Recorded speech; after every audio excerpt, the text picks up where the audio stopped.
What's up, guys? Magandang tanghali sa ating lahat. Andito ako ngayon sa SM North EDSA. Nice. Habang nag-iikot ako dito, kwentuhan tayo. Di ko kasi makalimutan tong lugar na to. May kaibigan ako na lagi niyang sinasabi, 1979. Dito na siya sa Manila. What? Sa madaling salita, di na siya maligaw. Wow. Sa hindi sinasadyang pagkakataon mga idol, nagpangita kami dito sa SM North EDSA. Nagkayayaan at kumain kami.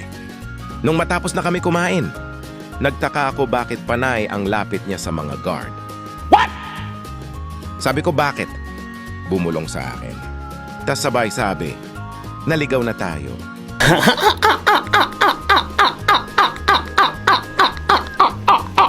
Sabi ko, ha? Problema ba yon? Magwasi tayo.